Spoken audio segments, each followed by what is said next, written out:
Welcome my dear students.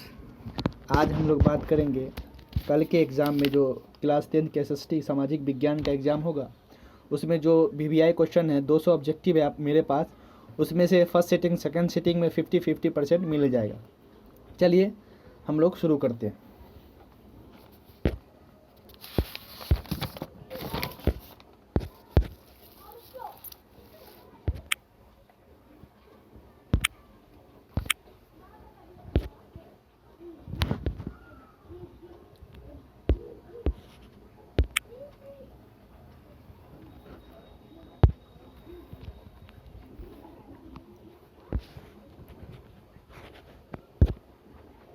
हम लोग लाए हैं कुछ क्वेश्चंस, देख लीजिए। हम लोग शुरू करते हैं। पहला क्वेश्चन है कि जर्मनी के एकीकरण के लिए कौन उत्तरदायी था। तो जर्मनी के एकीकरण के लिए कौन उत्तरदायी था? तो बिस्मार्क था। क्या होगा? Option number B.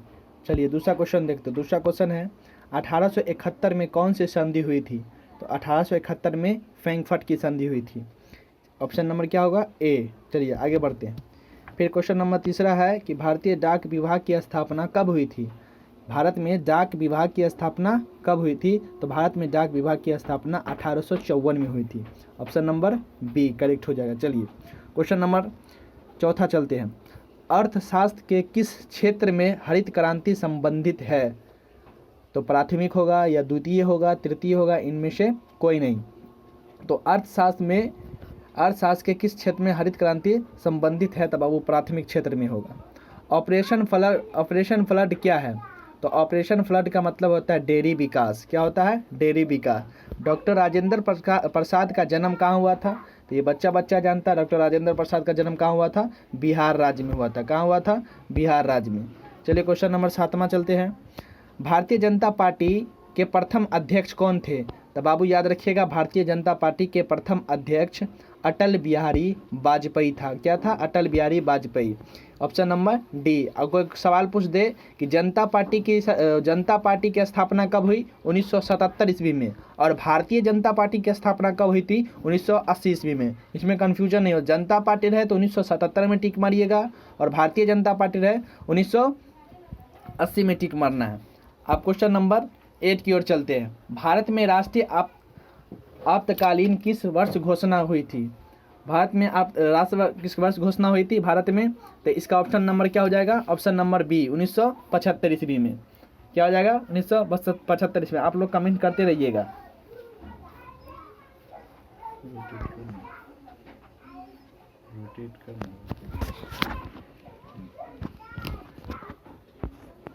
चलिए आप देखते हैं क्वेश्चन नंबर 9।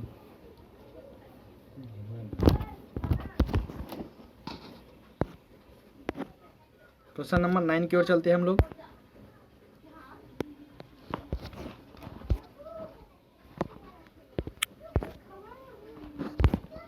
क्वेश्चन नंबर 9 हमारा क्या है?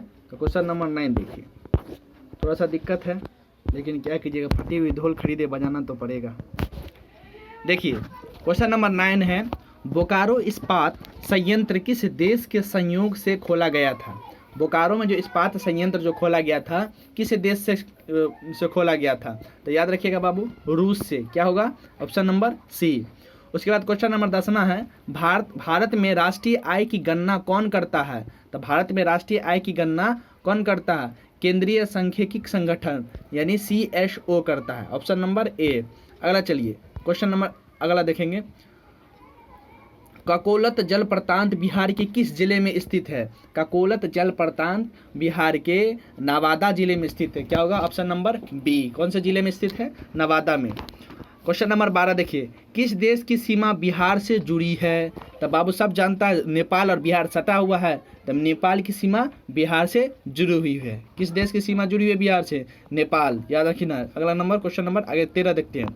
बिहार की किस नदी की उत्पत्ति अमरकंटक से हुई थी? बिहार की किस नदी की उत्पत्ति अमरकंटक से हुई थी? तो ऑप्शन नंबर सी, सोन नदी से। पुनपुन नदी नहीं होगा। कोसी नदी को बिहार का शोक कहा जाता है। अगर क्वेश्चन नंबर कोई पूछ दे कि बिहार का शोक किस नदी को कहा जाता है, तो कोसी नदी को। पुनपुन नदी एकदम नहीं होगा, न गंडक होगा, तो कौन? सोन नदी होगा। ठीक है, अब आगे क्वेश्चन देखते हैं। क्वेश्चन नंबर 14 देखिए, भारतीय मुद्रा बाजार में किस प्रकार के ऋणों का लेन देन होता है? भारतीय मुद्रा बाजार में आपातकाल का लेन देन होता है। Option number A. Question number 15 देखिए, प्राकृतिक गैस पाई जाती है। प्राकृतिक गैस किस में पाई जाती है? तो बाबू बताइए, प्राकृतिक गैस किस में पाई जाती है? तो प्राकृतिक गैस खनिज तेल के साथ पाई जाती है। किसके साथ पाई जाती है? खनिज तेल के साथ पाई जाती है। ठीक है, नेक्स्ट क्वेश्चन देखते हैं। क्वेश्चन नंबर 16, गोविंद सागर कृत्रिम जलाशय संबंधित है।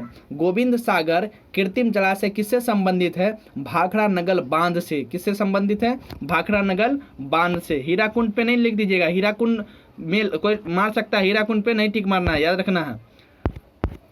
हीराकुंड पे लगाइएगा तो वो गलत हो जाएगा। क्या हो जाएगा? भाखड़ा नगर बांध से। ठीक है, क्वेश्चन नंबर 17 देखिए, सबसे घटिया कोयला कौन सा है? तो बाबू सबसे घटिया कोयला पीट है। कौन सा कोयला है? पीट। सबसे अच्छा कोयला बोले तो बोलिएगा एंथ्रासाइड, उसके बाद बोले तो बिटुमिनस, उसके बाद लिग्नाइट। सबसे घटिया कोयला कौन? तो पीट होगा। क्या होगा? पीट। आगे देखिए, क्वेश्चन नंबर 18 देखिए, भारत की प्रमुख गन्ना फसल कौन है? भारत की प्रमुख गन्ना फसल कौन है? तो बाबू याद रखना है, भारत की प्रमुख गन्ना फसल धान है। क्या है? धान। जौ में या गेहूं में टिक नहीं मार देना। क्या होगा? धान। पंचायती राज संस्थाओं को संवैधानिक दर्जा की संविधान संशोधन से प्राप्त हुआ था। किस संशोधन से प्राप्त हुआ था? तो इसका आंसर क्या हो जाएगा? आंसर नंबर क्वेश्चन नंबर 19 का क्या हो जाएगा आंसर? सटीक आंसर क्या होगा? राइट आंसर बी, यानी 73वां संशोधन से। क्या हुआ था? 73वां संशोधन से। क्वेश्चन नंबर 20 देखिए, सरकार का कौन सा प्रकार सबसे अच्छा माना जाता है? तो बाबू सरकार का सबसे अच्छा प्रकार लोकतंत्र माना जाता। राजतंत्र में तानाशाह हो जाएगा, यानी राजाओं का शासन हो जाएगा, और लोकतंत्र में सरकार का शासन, यानी जनता का भी शासन होगा, सरकार का भी शासन होगा, सारा चीज का शासन होगा। तो क्या हो जाएगा? लोकतंत्र। क्वेश्चन नंबर 21 देखिए, एड्रियानोपल की संधि किन दो देशों के बीच हुई थी? क्वेश्चन नंबर 21 बहुत इंपॉर्टेंट क्वेश्चन है, हो सकता आ सकता है। आंसर नंबर ए होगा, तुर्की और रूस के साथ हुआ था। यूनान और पोलैंड नहीं होगा, और तुर्की हंगरी भी नहीं होगा, हंगरी और पोलैंड नहीं, तुर्की और रूस के साथ हुई थी। क्वेश्चन नंबर 22 देखिए, क्वेश्चन नंबर 22 क्या है? सेडान का युद्ध किनके बीच हुआ था? तब बाबू सेडान का युद्ध किसके बीच हुआ था? फ्रांस और पसा के बीच हुआ था। याद रखना है, एड्रियानोपल की संधि तुर्की और रूस के बीच, और सेडान का युद्ध किसके बीच हुआ था? फ्रांस और पसा के बीच। जेनेवा समझौता कब हुआ? तब बाबू जेनेवा समझौता 1954 में हुआ था। कब हुआ था? 1954 में। क्वेश्चन नंबर 23 का आंसर क्या हो जाएगा? ए। आप क्वेश्चन नंबर 24 देखिए, वियतनाम का एकीकरण कब हुआ था? पूर्ण हुआ था या कब हुआ था? क्वेश्चन नंबर 24 का होगा आंसर, राइट आंसर 1975 में। वियतनाम का एकीकरण कब हुआ था? 1975 में। ठीक है, क्वेश्चन नंबर 25 देखिए, बाह्य समाज की स्थापना किसने की थी? तब बाबू याद रखना, बाह्य समाज की स्थापना राजा राम मोहन राय ने की थी। किसने की थी? राजा राम मोहन राय ने। दयानंद शास्त्री नहीं, विवेकानंद नहीं, रामकृष्ण का भी नहीं होगा। तो आंसर क्या हो जाएगा 25 का? ए, राजा राम मोहन राय। क्वेश्चन नंबर 26 देखिए, गांधी जी ने साबरमती आश्रम की स्थापना कब की? तो गांधी जी ने साबरमती आश्रम की स्थापना 1915 में की। कब की थी? 1915 नहीं, इसका आंसर हो जाएगा 1916। कब की थी? 1916 में। गांधी जी ने साबरमती की स्थापना कब की? 1916 में। याद रखना। अब गांधी जी दक्षिण अफ्रीका से भारत कब लौटे थे? तो गांधी जी दक्षिण अफ्रीका से भारत 1915 में लौटे थे। 1916 में साबरमती आश्रम की स्थापना की थी। चलिए, क्वेश्चन नंबर 27 देखिए, कोयला किस प्रकार का संसाधन है? तो बाबू कोयला अनवीकरणीय संसाधन है। किस प्रकार का संसाधन है? तो अनवीकरणीय। इसका आंसर क्या हो जाएगा? ए। देखो किस तरह अनवीकरणीय संसाधन है, तो कोयला को एक बार जला देंगे तो दोबारा कोयला नहीं बनेगा। लिखा है जिस संसाधन को बार बार यूज कर सकते हैं, बार बार इस्तेमाल कर सकते हैं, उसको नवीकरणीय संसाधन कहते हैं। जैसे सूरज की रोशनी आज मिलेगा तो कल भी मिलेगा, कल मिलेगा तो परसों भी मिलेगा। हवा आज मिलेगा तो कल भी मिलेगा, कल मिलेगा परसों मिलेगा। लेकिन कोयला को एक बार जला दीजिएगा तो दोबारा नहीं मिलने वाला, इसलिए इसका आंसर क्या हो जाएगा? अनवीकरणीय संसाधन। क्वेश्चन नंबर 28 देखिए, क्वेश्चन नंबर 28 बोल रहा है, सौर ऊर्जा निम्नलिखित में से कौन सा संसाधन है? तो सौर ऊर्जा पुनःपूर्ति योग्य संसाधन। Option number B. क्या हो जाएगा? ऑप्शन नंबर बी, यानी सौर ऊर्जा सबकी पूर्ति करती है, तो option number B.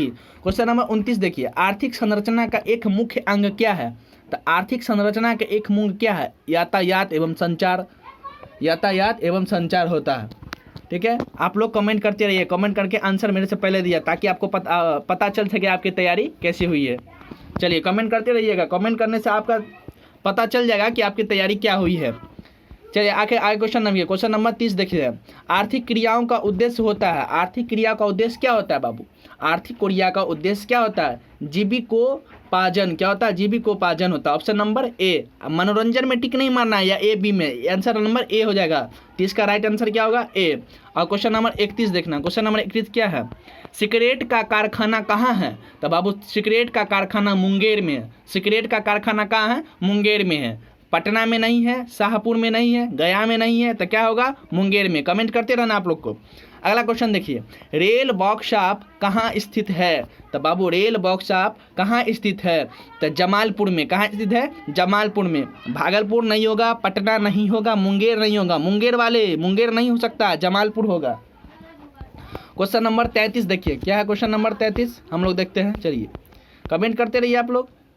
Question number 33 है, वियना कांग्रेस कब हुआ था? तो वियना कांग्रेस सब लोग जानते हैं, ये फर्स्ट चैप्टर का बात है। तो वियना कांग्रेस कब हुआ था? आप लोग कमेंट करिएगा, चलिए कमेंट करिए आप लोग। वियना कांग्रेस कब हुआ था? 1815 ईस्वी में। कब हुआ था? 1815 ईस्वी में। 1815 ईस्वी में। अगला देखिए क्वेश्चन नंबर 34 देखिए, 34 देखिए, सुंदरबन है। सुंदरबन कहाँ है? बहुत अच्छा वन जो उसको बोलते हैं सुंदरबन, कहाँ है? तो पश्चिम बंगाल में। एक जो लोग नए आए हैं उस चैनल को सब्सक्राइब कर दीजिए, और आप लोग भी चैनल को फैलाइए ताकि बहुत सारे लोग देख के जाए। सब्सक्राइब कीजिए, शेयर कीजिए।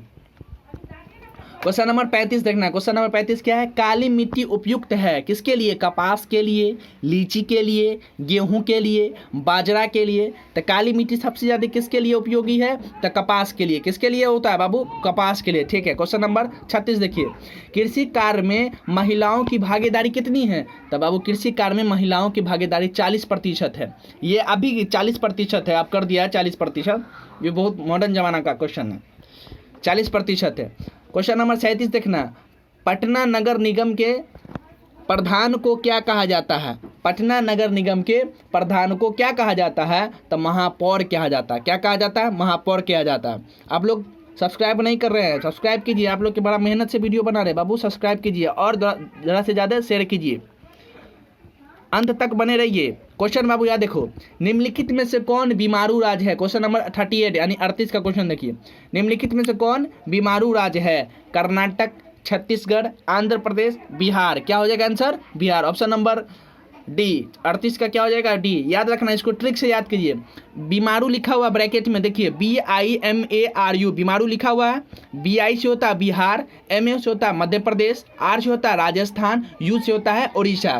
तो यही सब बीमारू राज्य है। आपको जो बना हुआ है वही बीमारू राज्य हमारा। कौन सा है? बिहार बीमारू राज्य है, मध्य प्रदेश बीमारू राज्य है, राजस्थान बीमारू राज्य है और उड़ीसा बीमारू राज्य है। यही रखना, यह ट्रिक याद रखना। बीमारू का स्पेल, बीमारू राज्य का आंसर बीमारू में ही छुपा हुआ है। आंसर क्या होगा? 38 का डी। क्वेश्चन नंबर 39 देखिए, इनमें से कौन आर्थिक क्षेत्र से संबंधित नहीं है? तो आर्थिक क्षेत्र से संबंधित कौन नहीं है? तो आर्थिक क्षेत्र से संबंधित सहकारी क्षेत्र नहीं है। कृषि क्षेत्र होगा, उद्यम क्षेत्र होगा, सेवा भी होगा, लेकिन सहकारी नहीं होगा। भूखलन है। ये क्वेश्चन नंबर 40, क्वेश्चन नंबर 40 2020 में पूछा था, इस बार भी पूछ सकता है। 21 में नहीं पूछा, इस बार पूछ सकता है। ये भी इंपॉर्टेंट क्वेश्चन है। क्वेश्चन नंबर 40 देखिए, भूखलन क्या है? बाबू भूखलन क्या है? तो भूखलन कमेंट करके बताइए, भूखलन क्या है? तो भूखलन एक प्राकृतिक आपदा है। भूखलन का मतलब ये नहीं समझ लेना भूख के मरी, ये नहीं समझ लेना या घूस खाने वाला। भूखलन का मतलब एक प्राकृतिक आपदा है। क्वेश्चन नंबर 41 देखिए, क्वेश्चन नंबर 41 क्या है? इटली एवं जर्मनी के एकीकरण के विरुद्ध निम्न में से कौन था? ये सब बता सकते हैं। इटली एवं जर्मनी के एकीकरण के विरुद्ध निम्न में से कौन था? ऑस्ट्रिया था। कौन था? ऑस्ट्रिया। 41 का आंसर क्या होगा? सी। कौन काबुल को ब्रिगेडियर एम्यूल ने किस पद से नियुक्त किया था? तब बाबू हम लोग जानते हैं प्रधानमंत्री से नियुक्त किया था। किस पद से नियुक्त किया था? प्रधानमंत्री। 42 का आंसर क्या हो जाएगा? सी। आप लोग कमेंट करते रहिए, कमेंट करने से पता चलेगा आपकी तैयारी क्या हुई है। और सब्सक्राइब करिए और ज़्यादा से ज़्यादा शेयर कीजिए। क्वेश्चन नंबर 43 का देखिए, रूस के सम्राट को क्या कहा जाता है? तब बाबू रूस के सम्राट को जार कहा जाता है। क्या कहा जाता है? जार कहा जाता है। रूस के सम्राट को क्या कहा जाता है? तो रूस के सम्राट को जार कहा जाता है। ठीक है, रूस में सम्राट को क्या कहा जाता है? जार कहा जाता है। या रूस के सम्राट को क्या कहा जाता है? तो जार कहा जाता है। क्वेश्चन नंबर 44 क्या है? मजदूर दिवस कब मनाया जाता है? तो मजदूर दिवस 1 मई को मनाया जाता है। कितने को मनाया जाता है? 1 मई को। और महिला दिवस कब मनाया जाता है? तो 8 मार्च को। क्या होगा? 8 मार्च को। विश्व महिला दिवस कब मनाया जाता है? 8 मार्च को। मजदूर दिवस कब मनाया जाता है? 1 मई को। ठीक है, ठीक है। अगर क्वेश्चन देखिए, क्वेश्चन नंबर 45, सकालश विद्रोह कब हुआ था? सकालश विद्रोह कब हुआ था? क्वेश्चन नंबर 45 का क्या हो जाएगा? ए 1868 में हुआ था। कब हुआ था? 1868 में। क्वेश्चन नंबर 46 देखिए, वियतनाम में टोकिन की स्कूल की स्थापना कब हुई थी? वियतनाम में टोकिन फ्री स्कूल की स्थापना कब हुई थी? तो वियतनाम में टोकिन फ्री स्कूल की स्थापना 1907 में हुई थी। कब हुई थी? 1907 में। क्वेश्चन नंबर 46 का राइट आंसर क्या हो जाएगा? ए। क्वेश्चन नंबर 47 देखिए, भारतीय राष्ट्रीय कांग्रेस के पहले अध्यक्ष कौन थे? तो बाबू भारतीय राष्ट्रीय कांग्रेस के पहले अध्यक्ष कौन थे? WC बनर्जी। ध्यान से देखना, भारतीय राष्ट्रीय कांग्रेस के पहले अध्यक्ष कौन थे? WC बनर्जी। ये किसका पूछ रहा है? तो भारत के पूछ रहा है, भारतीय राष्ट्रीय कांग्रेस के। ठीक है, अब पूछे कांग्रेस के पहले अध्यक्ष कौन थे? तो A.O. ह्यूम्स। कौन थे? A.O. ह्यूम्स। राष्ट्रीय कांग्रेस के पहले अध्यक्ष कौन थे? A.O. ह्यूम्स। लेकिन जब भारतीय जुट जाएगा, भारतीय राष्ट्रीय कांग्रेस के अध्यक्ष को पहले अध्यक्ष कौन थे? तो WC बनर्जी। इसमें क्वेश्चन और पूछ देगा कि भारतीय राष्ट्रीय कांग्रेस की स्थापना कब हुई? तो याद रखना 1885 में। कब हुई थी? 1885 में। चलिए क्वेश्चन नंबर 48 देखते हैं, भारतीय राष्ट्रीय कांग्रेस की स्थापना किसने की थी? तो बाबू भारतीय राष्ट्रीय कांग्रेस की स्थापना किसने की थी? A.O. ह्यूम्स नहीं करते। ठीक है, याद रखना, भारतीय राष्ट्रीय कांग्रेस के पहले अध्यक्ष WC बनर्जी और स्थापना किसने की थी? A.O. ह्यूम्स। किसने की थी? A.O. ह्यूम्स। कब की थी? 1885 ईस्वी में। कब की थी? 1885 ईस्वी में। क्वेश्चन नंबर 49 देखिए, 13वीं सदी में किसने ब्लॉक प्रिंटिंग के नमूने यूरोप में पहुंचाए थे? तो 13वीं सदी में मार्को पोलो ने। किसने पहुंचाए थे? मार्को पोलो ने। इसका आंसर क्या हो जाएगा? ए। 49 का आंसर क्या होगा? ए।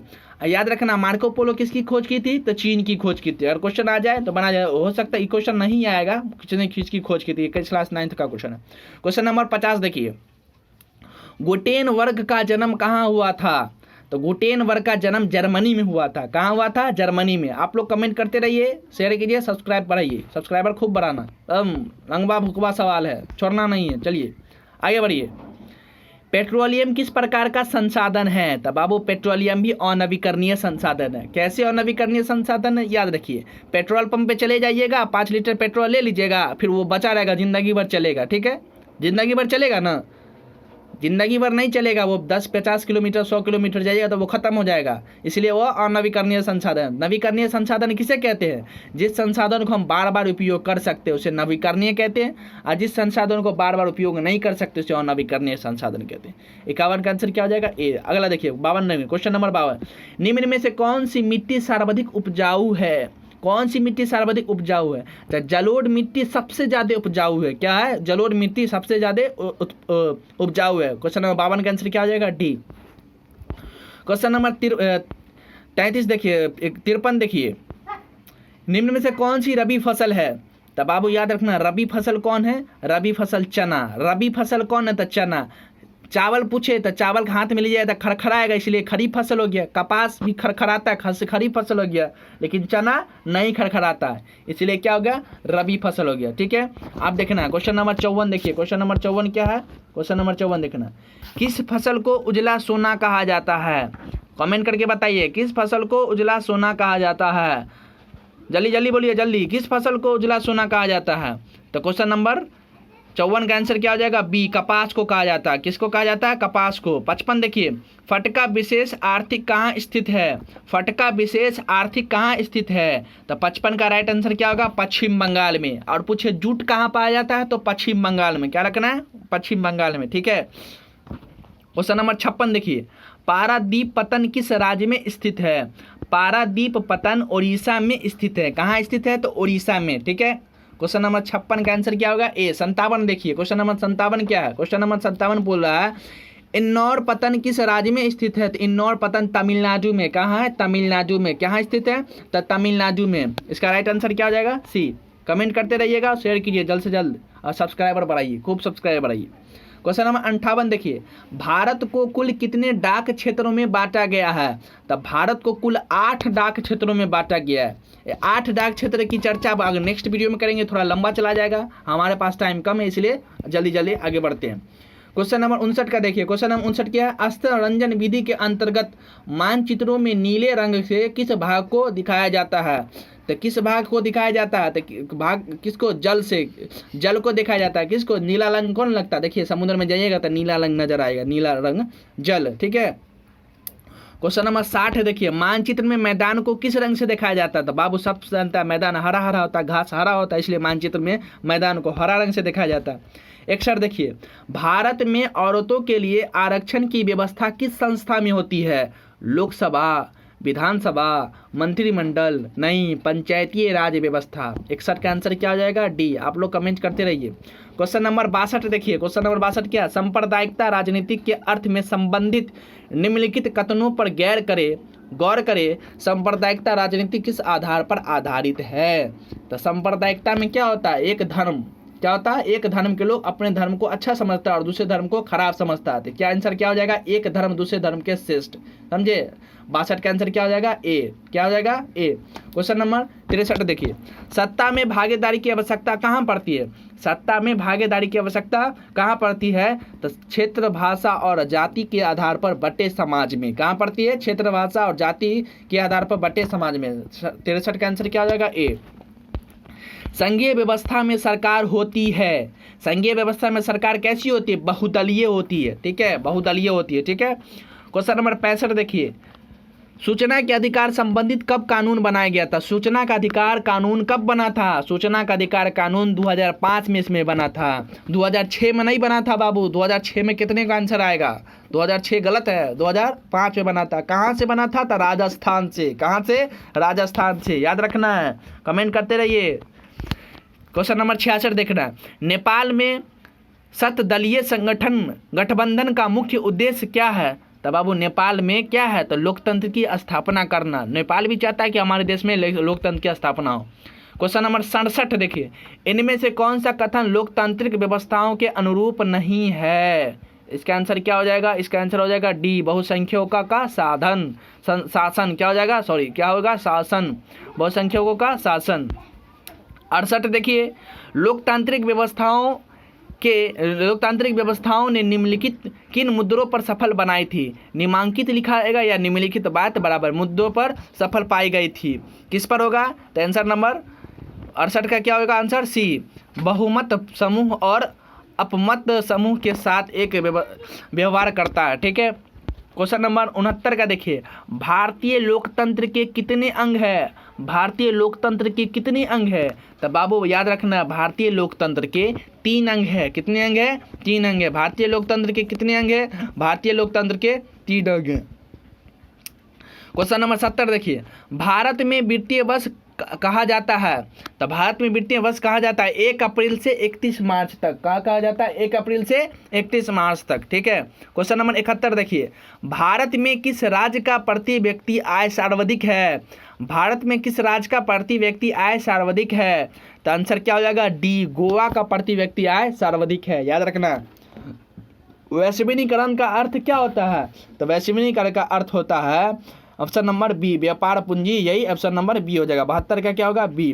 73 देखिए, उपभोक्ता द्वारा शिकायत करने के लिए आवेदन शुल्क कितना लगता है? उपभोक्ता द्वारा शिकायत दर्ज करने के लिए आवेदन शुल्क कुछ नहीं लगता है, 0 रुपया। यानी आप केस कीजिएगा ना किसी पे तो 0 लगता है। यानी शिकायत कोई चीज़ का ही पुलिस स्टेशन में जाके करिएगा तो 1 रुपया भी नहीं लगेगा। ठीक है। आगे देखिए, हाँ, देना भी नहीं है। आगे देखना, क्वेश्चन नंबर 74, गरीबी को जन्म देती है। किसने कहा था? तो गरीबी को जन्म देती है, ये किसने कहा था? तो गरीबी को जन्म देती है रेगनर नक्स का। किसने कहा था? रेगनर नक्स का। किसने कहा था? रेगनर नक्स का। आंसर क्या हो जाएगा? 74 का सी। क्या हो जाएगा? 74 का सी। क्वेश्चन नंबर 75 देखते हैं, विकसित राज्य में ऊंची होती है। विकसित राज्य कब होता है? जब विकसित राज्य तभी होता है जिसका प्रति व्यक्ति आय सर्वाधिक होता है, तभी वो राज्य विकसित होता है। समझे? बिहार का प्रति व्यक्ति आय ज़्यादा नहीं है, इसलिए वो विकसित नहीं है, बीमारू राज्य है। समझे? आगे चलिए, क्वेश्चन नंबर 76 देखिए। क्वेश्चन नंबर 76 क्या है? अर्ध सरकारी वित्तीय संस्था क्या है? तो अर्ध सरकारी वित्तीय संस्था क्षेत्रीय ग्रामीण बैंक है। क्या है? क्षेत्रीय ग्रामीण बैंक। अब भारतीय, ये नहीं समझ लेना बैंकों का बाप रिजर्व बैंक ऑफ इंडिया, इसमें टिक मार देना नहीं, ये गलत हो जाएगा। अर्ध सरकारी वित्तीय संस्था क्षेत्रीय ग्रामीण बैंक हो जाएगा। क्या हो जाएगा? क्षेत्रीय ग्रामीण बैंक। अगला देखना, क्वेश्चन नंबर 77, बांग्लादेश के नोबेल पुरस्कार से संबंधित व्यक्ति कौन है? बांग्लादेश का कौन सा व्यक्ति जो नोबेल पुरस्कार से संबंधित है? तो ये आपके इकोनॉमिक्स का क्वेश्चन है। इसका आंसर क्या हो जाएगा? प्रोफेसर मोहम्मद यूनुस। क्या हो जाएगा? Professor Mohammad Yunus. Answer number B. 78, उपभोक्ता संरक्षण अधिनियम पारित कब एवं लागू हुआ था? पारित एवं लागू कब हुआ था? उपभोक्ता संरक्षण नियम 1986 में। कब हुआ था? 1986 में हुआ था, याद रखना। Option number B. 78 का क्या होगा? बी। 69 का देखिए, 79 का देखिए, सॉरी 79 का देखिए, मलबे के नीचे दबे हुए लोगों का पता लगाने के लिए किस यंत्र का मदद ली जाती है? तब बाबू मलबे के नीचे जो आदमी दब जाता है उसका पता लगाने के लिए एक कैमरे का उपयोग किया जाता है। Option number B. दूरबीन का उपयोग नहीं किया जाता है, हेलीकॉप्टर का उपयोग नहीं किया जाता है, टेलीस्कोप का नहीं। ऑप्शन नंबर क्या होगा? बी। ऑप्शन नंबर 80 देखिए, बाढ़ के समय निम्नलिखित किस स्थान पर जाना चाहिए? तो बाढ़ के समय किस स्थान पर जाना चाहिए? बाढ़ के समय ऊंची भूमि वाले स्थान पर जाना चाहिए, यानी गांव के बाहर निकल जाना, ठीक है, जहाँ पानी लगा रहा वहीं में चल जाना, या खेत में चल जाना जहाँ पानी आने वाला है। गाँव जब बाढ़ आए तो ऊंची जगह पे जाइएगा, ऊंची भूमि वाले स्थान पे। अच्छा नहीं बाढ़ आ रहा बीच में खड़े, आओ हम देख लेंगे, ठीक है, गाँव के बाहर निकल जाना, बोला जाना सामान गया था गया, ऐसा नहीं करना है, ठीक है, ऊंची भूमि वाले स्थान पर जाना है। कमेंट करते रहिए, सब्सक्राइब कीजिए, शेयर कीजिए। चलिए कुछ देर में हम फिर आएंगे, फिलहाल इस वीडियो को देखिए, फिर कुछ देर में कुछ हम खुद आएंगे, कुछ देर में फिर आएंगे लाइव या खुद वीडियो डाल देंगे। आपको देखना है 80 क्वेश्चन और डालना है और उसके बाद कुछ क्वेश्चन और डालना है। इसमें से आपको 50% मिल जाएगा, ये गारंटी है, ये गारंटी है, 4 साल का एक्सपीरियंस बोल रहा है, ये गारंटी है। चलिए इसी के साथ मिलते हैं नेक्स्ट वीडियो में। धन्यवाद। जय हिंद, जय भारत। एग्ज़ाम देने के बाद सब लोग अपना अपना फीडबैक दीजिएगा। चलिए धन्यवाद।